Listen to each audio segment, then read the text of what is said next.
A ditadura do Lineage.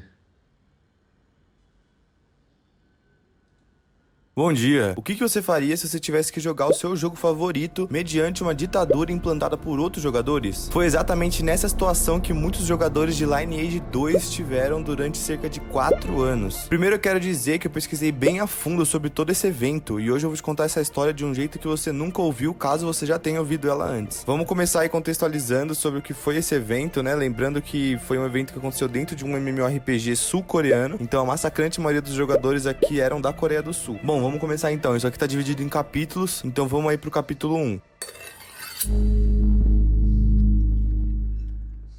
Beleza, gente, capítulo 1, então, visão geral. Vamos passar um resumão aqui do que aconteceu. A história em si não é em relação à ditadura, mas sim em relação à guerra que aconteceu perante essa ditadura. Esse foi o real evento. Mas aqui no Brasil, você encontra esse assunto como ditadura de Lineage, enquanto em outros locais, o evento é conhecido como Bart's Liberation War, ou Guerra de Libertação de Bart's. Essa guerra aconteceu no MMORPG Lineage 2, no servidor chamado Bart's, por isso que tem esse nome. Essa guerra, na verdade, é dividida em dois momentos, e normalmente o primeiro momento é o mais citado quando se trata desse título. No caso, foram duas guerras, né? Nessa guerra aí, os usuários de todos os servidores do jogo se uniram para poder enfrentar uma aliança formada pelos Dragon Knights, também conhecidos como DK, que basicamente assumiram o controle do servidor Bart's através de uma ditadura. Nesse evento, o Bart's Revolutionary Army foi criado. Então, toda vez que eu estiver falando sobre exército revolucionário, exército de Bart's, exército anti-DK, todos esses termos se referem ao mesmo grupo. E aí, como eu tava falando então nesse evento, o exército revolucionário de Bart's foi criado para que essa guerra fosse travada. O número de usuários participantes nessa guerra foi registrado aí em cerca de 200 mil, sim, mano, 200 mil players. Essa guerra aí aconteceu ao longo de 4 anos, na vida real no caso, né, porque em tempo de jogo, que seria umas 4 horas por dia, seria equivalente aí a 20 anos. Se você joga ou já jogou MMORPG, você já deve ter percebido que eventos parecidos acontecem o tempo todo, mas nesse caso aqui ocorreu em uma escala rara, por isso que ele é tão conhecido. Por ser um evento raro, acabou atraindo a atenção de muitas pessoas. Falar? E ele acabou virando até um exemplo. O único, tá? Contender que o WoW já teve em meu coração esse jogo aqui, mano. Representativo aí que reflete a natureza social nos jogos online, por exemplo. Na Coreia chegou até a ser publicado um artigo de análise sobre esse caso. Cara, dá pra falar que é algo que se compara à Revolução Francesa, né? Só que de um jogo online, em uma escala obviamente bem menor. Enfim, que é aquela história toda do governo totalitário, o pessoal se revoltando, que vai ser referente à Primeira Guerra. Também tem a segunda desilusão, que foi uma questão sobre conflitos de interesse, conflitos internos, corrupção das forças que lideraram depois da Revolução, no caso, né? E aí acabaram regressando pro antigo sistema, que vai ser o caso da Segunda Guerra. Então vamos lá.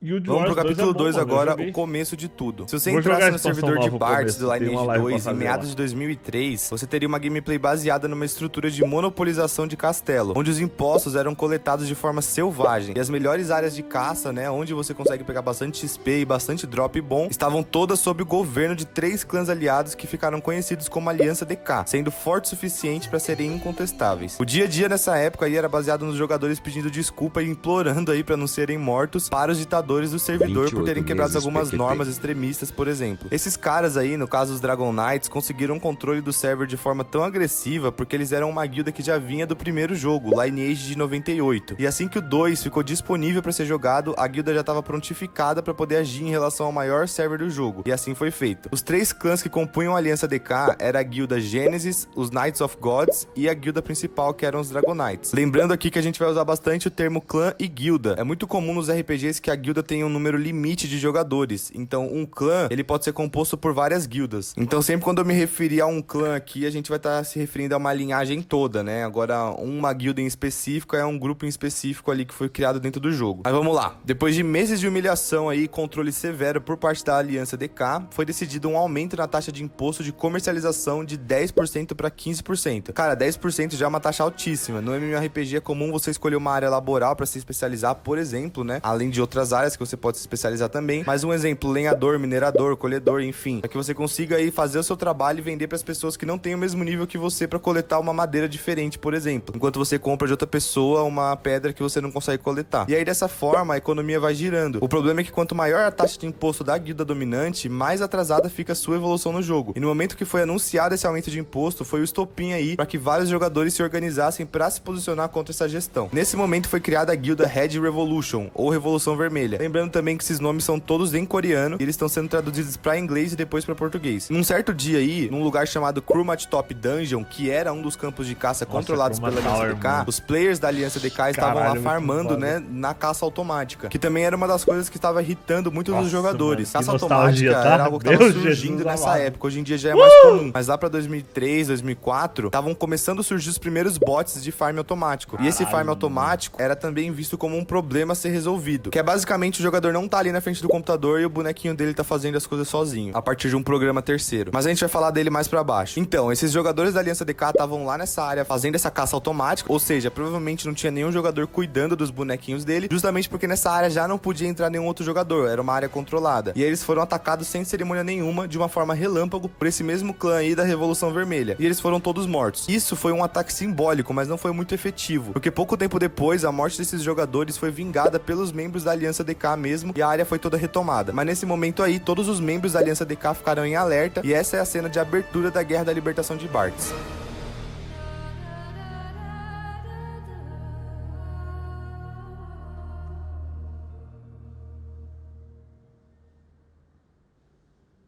E agora o capítulo 3, a primeira guerra da libertação de Bartz. Vamos dizer aí que esse é o capítulo mais importante porque é basicamente o clímax da história toda. No dia 9 de maio de 2004, o clã da Revolução Vermelha lutou contra a Aliança DK e tiveram muita sorte na batalha porque eles eram apenas 50 membros. Tudo bem que eram membros bem upados, né? Membros de elite, mas eles tiveram bastante sorte. E eles tiveram como resultado a ocupação do castelo de Giran, que foi um castelo ocupado pela Aliança DK por muito tempo. E como símbolo, eles reduziram a taxa de imposto ali do castelo em 0%. Zeraram o imposto totalmente. E durante todo esse período de ocupação do castelo, que durou 2 semanas, a guilda abriu os portões da fortaleza de Giran, que seria a fortaleza ali em volta, e os usuários do servidor puderam pela primeira vez ver como que era o interior do castelo. A gente tá falando aí de um jogo que teve o beta lançado em 2003, se eu não me engano, então é provável que realmente esses usuários tenham visto o interior desse castelo pela primeira vez nesse momento. Então eles viram lá o interior do castelo de Giran, a estrutura ali da sala de trono, e ficou meio que aberto ali pra todo mundo poder usar, coisa que não era quando tava sobre o poder da Aliança DK. E aí dessa forma, essa guilda revolucionária conseguiu acender uma chama esperançosa aí em cada um dos jogadores, abaixando a taxa pra 0% e deixando o pessoal entrar ali pra ver como o castelo era legal. Mas como eu disse, durou 2 semanas, porque a Aliança DK logo tomou o castelo de volta, mas foi numa batalha que fez com que vários jogadores de clãs bem pequenos se registrassem. E mesmo perdendo o domínio do castelo, isso estimulou um sentimento público de muitos jogadores no geral que estavam insatisfeitos com a situação no servidor de Bartz. Como resultado, vários clãs que se mantinham em neutralidade até então foram eventualmente se posicionando a favor da revolução contra a Aliança DK, formando progressivamente o exército revolucionário anti-DK de Bartz. À medida que a coligação anti-DK foi crescendo, foram realizados aí diversos ataques e pequenas batalhas com o principal intuito de acabar com a ditadura da Aliança DK. Mas por mais que tenham sido bem incômodos e irrelevantes, não foi o suficiente. A coligação anti-DK ainda era muito fraca para poder vencer a aliança. E foi nesse momento que um apelo foi publicado por um dos jogadores no quadro de avisos do Lineage 2. Uma declaração histórica que foi muito marcante para esse evento. Foi feita aí pelo rei Gyeongdang-gi, que era um membro dos Naebokdan, que eu vou explicar já já, no dia 16 de junho de 2004. Esse aqui é o apelo, desse jeitinho que tá escrito aqui. Nesta guerra no servidor Bartz, a Aliança Bartz será derrotada se não aproveitarmos o poder dos usuários regulares. Se dezenas de personagens de nível 1 se reunirem e atacarem a Aliança DK, isso causará grandes danos não apenas físicos, mas também psicológicos. Nesta guerra, não apenas o servidor Bartz, mas todos os servidores estão prestando atenção ao resultado. Em particular, muitos usuários de servidores amaldiçoados que são oprimidos por um grande clã estão observando. Devemos dar-lhes esperança. Você tem que dar-lhes confiança. Nunca devemos permitir tal tirania em nenhum servidor novamente. Neste exato momento vou criar um personagem no servidor Bartz e entrar no Naeboda. Não consigo controlar o sangue fervendo em meu peito. E um dia, contarei com segurança às pessoas. Eu estive lá como membro do Naeboda durante a enorme guerra de libertação do servidor Bartz. Essa publicação fez bastante sucesso. Nessa época aí era impossível migrar o seu personagem de servidor, então os usuários de outros servidores que estavam querendo ajudar nessa causa precisaram criar os personagens do zero lá no servidor de Bartz. Por conta disso, a maioria desses personagens ficaram nos níveis bem baixos, e como eles eram nível baixo, muitos eram providos apenas das roupinhas iniciais do jogo. Por isso eles decidiram se denominar como Naebokdan. É algo que na Coreia pode ser traduzido aí como roupa íntima ou roupa de verão. Depois desse apelo aí, os Naebokdan pressionaram a Aliança DK com a seguinte tática. Eles migraram em dezenas para Dragon Dungeon, que era um dos campos de caça de alto nível que também era controlado pela Aliança, igual a massacrante maioria dos campos de caça, mas principalmente os de alto nível, interrompendo a caça dos membros da Aliança DK que estavam caçando lá. E pra que sabe o que era foda no Lineage, guys? Vou explicar pra vocês uma parada, tá? Tipo assim, ó. Eu sou... Nível 70, sei lá, 60, que nível que era. Nem me lembro de tanto tempo que faz essa porra. Se você mata alguém open world, você dá PK nessa pessoa. Só que quando você tá PK, né, de você, tipo, teu nome fica vermelho e se te matarem, pode dropar teus itens. Vai dropar alguma coisa, mas pode ser que, tipo, drope a porra toda. Tá ligado? Pode ser que, mano, simplesmente a tua arma que tu farmou durante meses, tu fez merda. Eu zetei! Mano, te mataram, dropou tua arma. Tá ligado? Eu vou lá e mato o Eric. Meu nome fica vermelho, vem o Kuromikado e me mata. Mano, vai cair minha arma. Como que eu mato o Eric e fico de boa? Eu tenho que ir matar mob pra poder limpar o meu karma. Tá ligado? O problema de ter tanto moleque low level fazendo, tipo, atacando os caras é que, tipo assim, se eles não atacarem de volta, eles vão morrer por mais que eles sejam low level. Tá ligado? Se eles atacarem de volta, eles vão ficar PK. Atacando de volta, se eles morrerem, eles vão perder os itens deles. Perdendo os itens deles, eles vão ser muito enfraquecidos. Porque não é tipo, caralho, eu perdi um set que, mano, demora um tempo pra tu farmar as coisas. No Lineage era chato de farmar as paradas. Tá ligado? E aí a gente tinha rank de tipo, você tem rank de armadura, de espada, de escudo, de tipo... grade, né, que os caras chamavam, que era, eu não sei se era DCBAS, que S sendo o mais alto, né? Então, tipo, mano,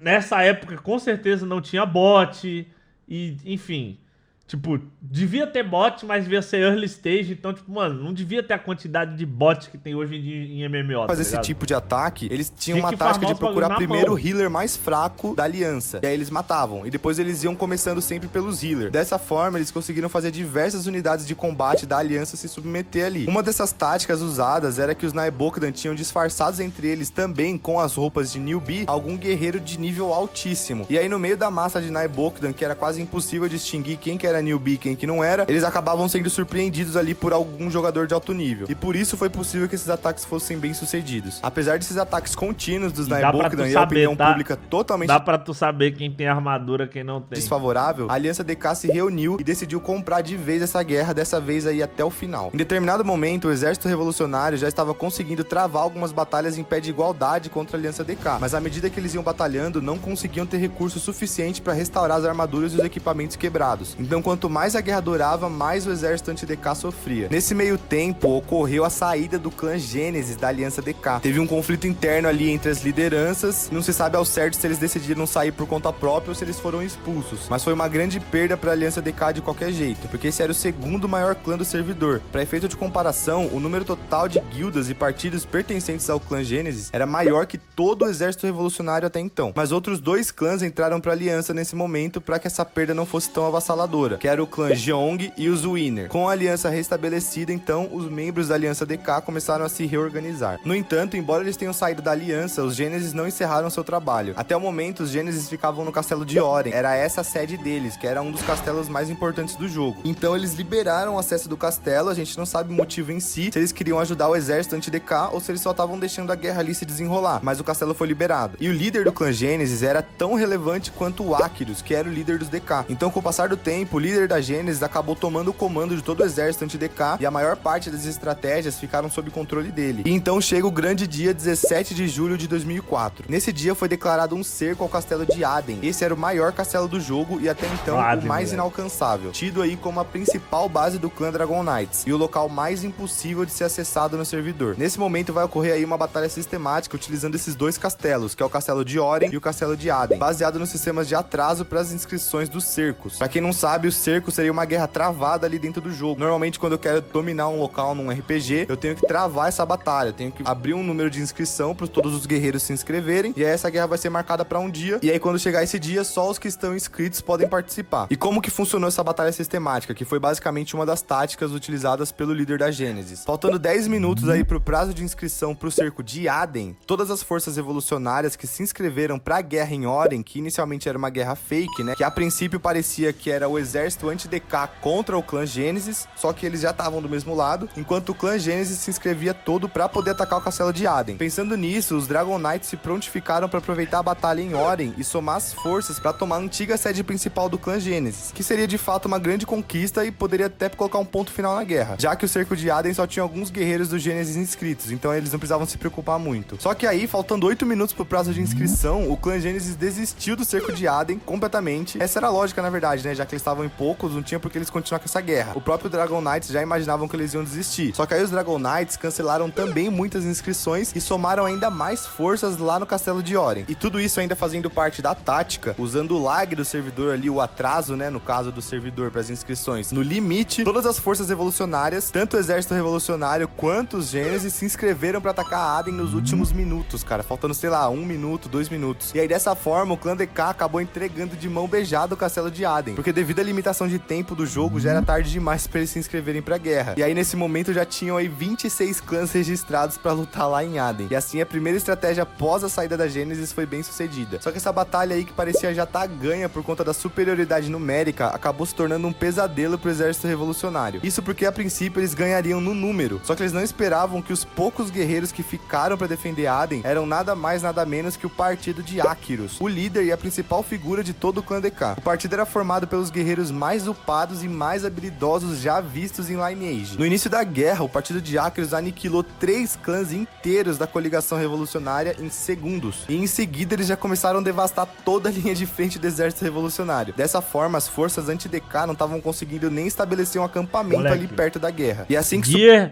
Gear nesse jogo fazia muita diferença. Tipo... Cinema.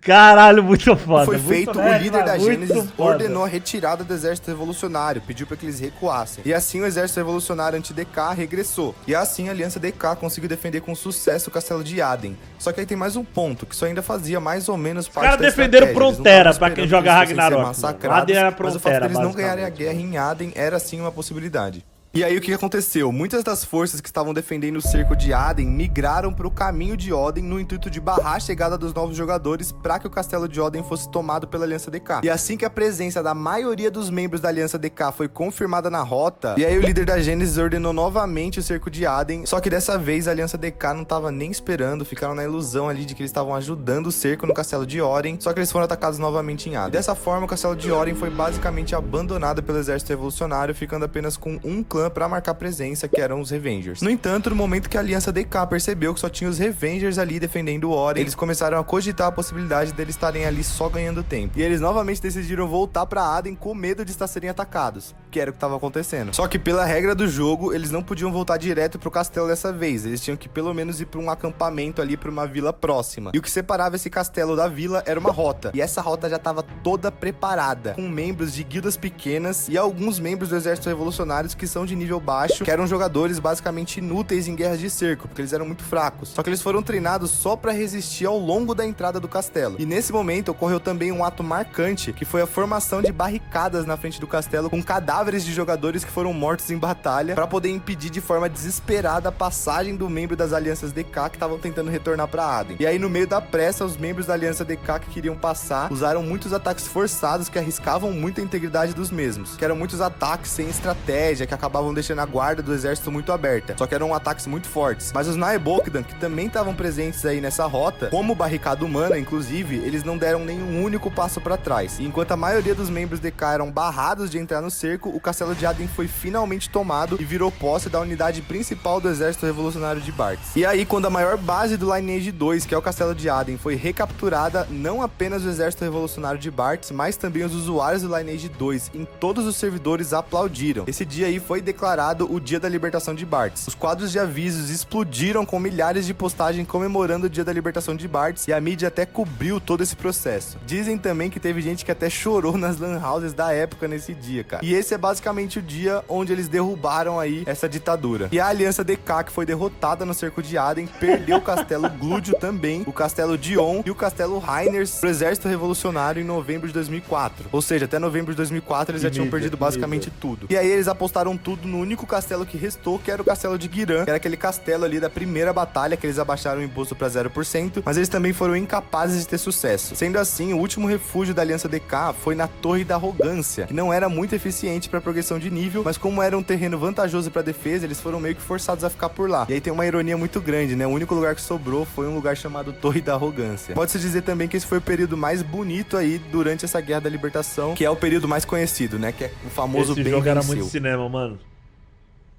Muito cinema, mano.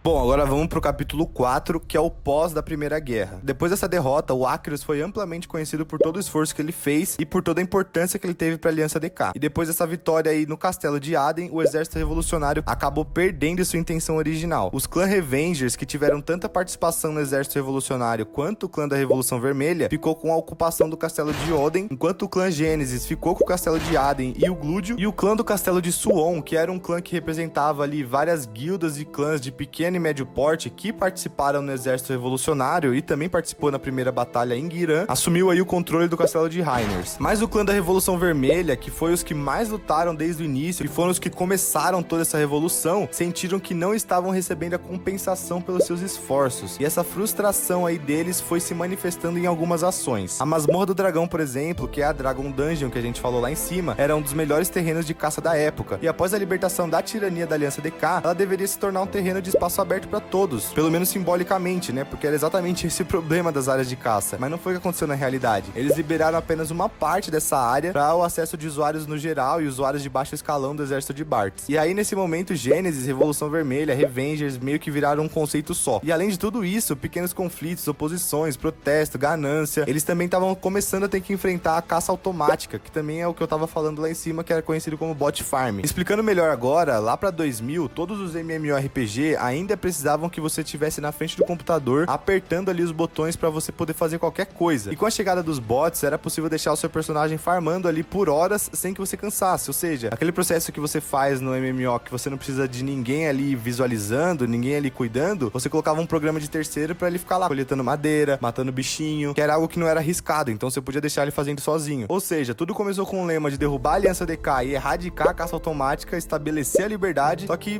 derrubar a Aliança DK, não erradicar a caça automática e não estabeleceram a liberdade. Por quê? Porque diante da realidade, né, de ter que compensar essas perdas aí das batalhas, os membros do exército de Bartz começaram eventualmente a controlar áreas de caças aí por conta própria, cada um meio que virou dono do que queria, cada um fazia a briga que queria, e aí muitos jogadores aderiram aí à caça automática e meio que ficou tudo elas por elas. E enquanto isso, o Acrius, que tinha lido toda a situação aí com precisão, começou a reorganizar o clã DK e a sua aliança. E ele apoiou os fundos militares do clã, né, poção, equipamentos, tudo do seu próprio bolso. Então essa leitura dele ali, né, ele tava vendo essas divisões internas, as contradições da aliança, tudo lá da Torre da Arrogância dele. E ele finalmente decidiu que já tinha chegado a hora. E naquela época, muitas das forças que participaram do cerco de Aden já tinham retornado para os seus servidores originais, porque tinha muita pessoa que tinha vindo de outro servidor, lembra? E eles vieram só pra ajudar, só que assim que tudo se resolveu, eles voltaram lá pra cada um pro seu servidor pra jogar o seu joguinho. E aí o Acrius finalmente ordenou que a Aliança DK, que tava escondida aí na Torre da Arrogância por muito tempo, avançasse. E aí, enquanto isso, dentro da coligação anti-DK, só tava rolando insatisfação e conflito. E o clã da Revolução Vermelha e os Revengers brigaram. Eles se colidiram aí frontalmente numa batalha do castelo de Dion, onde a Revolução Vermelha atacou os Revengers e tomou o castelo, criando aí uma divisão, né, uma briga irreparável na antiga coligação. E como resultado dessa divisão, tanto os Gênesis como os Revengers e o exército de Bartz no geral perderam todos os seus castelos e foram derrotados pela Aliança DK novamente. Depois dessa divisão, no caso, o clã da Revolução Vermelha desperdiçou todo o seu poder bélico em pequenas guerras locais, e depois da rendição do exército revolucionário, o clã da Revolução Vermelha virou as costas pra todo mundo e foi cuidar da sua vida aí depois de sofrer uma série de derrotas. E depois de um monte de investida aniquiladora, a Aliança DK tinha se restabelecido novamente. E aí no dia 27 de janeiro de 2005, o Acrius declarou uma ordem de extermínio para massacrar todo e qualquer jogador que se unisse ao exército revolucionário por tempo indeterminado. Naquela Naquela época, o número de jogadores mortos pela Aliança DK chegava a ser 700 por dia, e agora já não tinha mais nenhuma entidade que conseguia se opor à Aliança DK. Os jogadores no geral e os clãs mais pequenos sofreram umas derrotas aí, cara, miseráveis, e aí eles ficaram todos passivos da gestão da Aliança DK novamente. E acabaram se concentrando em sobreviver e se dispersar aí, ao invés de se unir e resistir igual antes. Dessa forma, todo mundo que restou do exército revolucionário continuou sendo massacrado e sofrendo umas derrotas bem tristes. E com isso aí, a primeira guerra da libertação de Bartz, que teve um ótimo começo, acabou aí com um final bem amargo.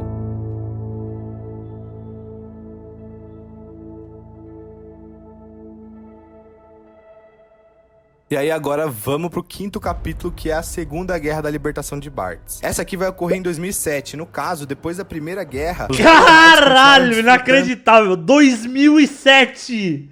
2007! Moleque, a gente... Mano, é bizarro isso, tá? É bizarro isso, tá? É muito tempo, mano. Caralho, do status de clã exclusivo, mas devido a alguns conflitos aí dentro do clã, tanto o Akeros quanto outros jogadores acabaram parando de jogar, e assim foi dissolvido o próprio DK em 2006. Dessa forma, os que restaram dos DK se reorganizaram numa aliança que se chamava Six Bloods. No entanto, a força deles continuou sempre enfraquecendo à medida que entrava em guerra com a aliança de Bartz, que agora era anti-Six Bloods no caso, né? Era anti-DK, agora era anti-Six. E aí depois disso, os próprios Six Bloods continuavam com essa cultura aí de controlar campos de caça, e com isso eles acabavam pressionando algumas alianças neutras. E assim essas alianças neutras formaram o Regimento Neutro. E eles compraram essas guerras aí contra os Six Bloods, resultando na Segunda Guerra de Bartz. A aliança dos Six Bloods era bem mais forte em termos de poder de combate e ocupou todos os castelos durante 3 anos, que é desde 2005 lá, né, até agora. Mas a aliança de Bartz e o Regimento Neutro juntos eram 3 vezes maior em número, e também tinha os Naibokdan, que era o mesmo grupo ali presente na Primeira Guerra, e estavam sempre dispostos a somar se fosse preciso. E assim, eventualmente, a aliança dos Six Bloods vai entrando em colapso devido ao cansaço e os conflitos internos aí causados pelas guerras em curso. Quem joga RPG sabe como é cansativo às vezes ter que parar seu PvE ali pra poder entrar no PvP. E assim, com nem tanto esforço, o Regimento Neutro conseguiu tirar essa tirania aí folgada dos Six Bloods, né? Só que aí, com o tempo, o próprio Regimento Neutro também acabou meio que sendo dissolvido. E agora vamos pro capítulo 6, que é o pós da Segunda Guerra. Com esse final da Segunda Guerra, parecia que finalmente o servidor de Bartz estava em paz. No entanto, em 2009, uma guerra eclodiu aí quando o clã da Revolução Vermelha, que se estabeleceu como um dos maiores clãs do servidor, declarou controle novamente dos campos de caça. Isso é bem irônico, né, cara? Porque foram eles que começaram todo esse movimento, né? Foram antes Caralho, moleque, os caras estão naquela frase... Aquela frase que diz, velho, o sonho do oprimido é ser o opressor, velho.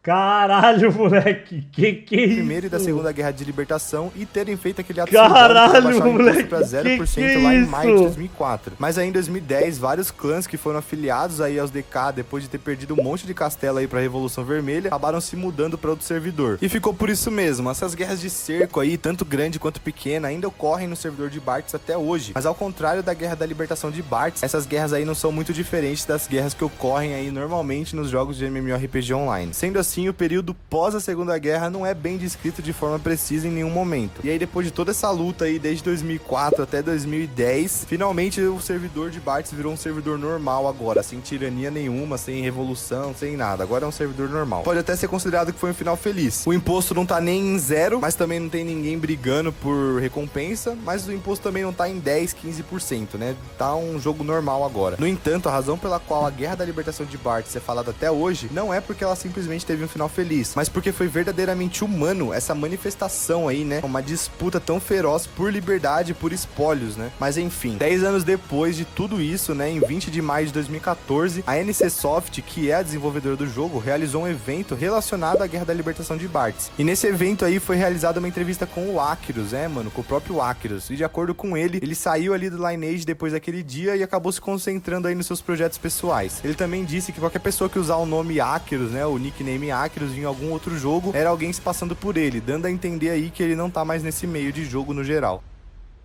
Caralho, moleque. Caralho, moleque. E vamos pro 7º capítulo aqui e o último, Cinema. que é o impacto. Essa guerra aí teve um impacto bem grande na mídia no geral, mas principalmente na Coreia do Sul. Afinal de contas, né, foi a maior guerra em escala de servidor na história do MMORPG coreano. O fato dessa guerra ter muita semelhança com as questões políticas do mundo real fez com que ela chamasse muita atenção e acabou virando um excelente exemplo de fenômenos sociais no mundo cibernético. Vale ressaltar também que essa guerra teve um impacto gigante em romances de fantasia, tanto em jogos que eram populares na época, como até em filmes e séries. Essa estrutura de narrativa, onde tem a guilda do mocinho contra a guilda do vilão, e o protagonista se junta com pessoas comuns aí pra derrubar algum tirano, pode-se dizer que é basicamente inspirada nessa história do Lineage 2. Então dá pra ver aí o tamanho do impacto que essa história causou, né? Pra você ter uma noção, enquanto eu pesquisava sobre o assunto, eu cheguei a achar um trabalho de faculdade gigante, relacionando aí quase todos os eventos dessa guerra com os acontecimentos do mundo real. Tá maluco, mano? Bom, gente, mas é isso. Eu espero que vocês tenham gostado aí da história. Não esqueça de deixar aquele like aí pra me ajudar. Muito obrigado pela sua audiência. Falou! Muito foda, tá? Muito foda, mano. E aí, gente, beleza? O vídeo já acabou, tá? Esse aqui é só um crédito pra poder mostrar um pouco de como foi o trabalho pra poder fazer esse vídeo, caso você tenha se interessado. Bom, primeiro eu queria dizer que esse vídeo foi um trabalho de um mês, se não me engano. Dá pra ver aqui no autosave do Vegas. Do Vegas não, do Premiere. Quando foi o primeiro autosave, pra ter uma noção. Pronto, olha aqui. Não me deixa mentir, ó. Chuio, vídeo 18, que é esse vídeo aqui. Primeiro autosave datado dia 19/3, que foi o dia que eu criei o arquivo e comecei a editar, né? Não sei quando que eu vou postar isso, mas hoje eu tô gravando, é dia 18, exatamente dia 18. E o vídeo tá basicamente pronto, só tô dando os retoques finais nele, né? Gravando o crédito aqui. E sem contar o roteiro, né? Agora que eu tô pensando, isso aqui é quando eu comecei a editar mesmo o vídeo, depois que já tava tudo gravado, pesquisado, enfim. Então pode pôr mais de um mês aí. Sobre a história em si, eu pesquisei basicamente tudo em coreano, cara. Então eu pensava em inglês, né? Em vez de ficar traduzindo direto do português pro inglês, eu pensava direto na pesquisa em inglês, traduzia pro coreano e pesquisava com as letras em coreano. E aí sim eu conseguia bastante informação sobre esse evento aí. E por que eu fiz tudo isso, cara? Porque basicamente não tem conteúdo sobre esse evento, nem na internet brasileira, nem na internet em inglês aí, no geral. Eu acredito que tenha sido um evento marcante só na Coreia mesmo, e por falta de interesse acabou não sendo traduzido completamente. A primeira história que eu achei sobre esse caso foi nesse site aqui, que fala sobre os 3 eventos mais marcantes aí nos MMORPGs no geral. Que fala da pandemia do WoW, né, que eu acho que é o mais conhecido, e aí tem o que era Farm. A pandemia do WoW é bom demais, mano. O maluco levar a porra do debuff pra cidade e spreadar o debuff de um boss e ficar matando todo mundo no bagulho. Eu mesmo já fiz um vídeo sobre, tanto no TikTok quanto no Shorts. E como ele deu uma Por causa repercussão do patch, boa, né, comparado é aos o outros vídeos que eu tava dele, o postando bagulho na assim, eu não época, eu lembro decidi exatamente o que fazer é. Eu sei esse que aqui, que seria um segundo Ele dá pedra com o debuff, eu acho. E aí ele chega na cidade sobre esses eventos de MMORPG. Mas eu já tenho vários eventos anotados aí pra poder fazer mais vídeos como esses. Foda, e mano. tem o terceiro evento, que é a ditadura de Lineage, que é como o evento é conhecido aqui no Brasil. Que vídeo bom, e basicamente mano. todo o conteúdo que tem no Brasil sobre esse evento é baseado Que nessa vídeo bom, publicação mano. desse Guys, site aqui. Não tem mais Papo reto. Entrem no vídeo, mano, e deem like no vídeo desse cara, mano. Na moral, muito foda, mano. Puta que pariu, velho. Pô, esse vídeo me deu uma vontade de chorar aqui durante muitos momentos, porque, tipo assim, eu joguei essa porra desse jogo muito. Eu joguei muito esse jogo também. E isso aqui foi um dos jogos que despertou meu interesse no WoW lá na frente, mano. Tá ligado? Eu joguei bastante isso aqui em Lan House com a galera. Deus me livre na Twitch. Jogava de DK, né? Tipo, eu não sei se o DK deles era por causa da classe DK de Dark Avenger, que era uma classe que tinha as panteras, ou o que é a brisa. Mas eu jogava de DK. Mas muito foda, muito foda. Puta que pariu, mano.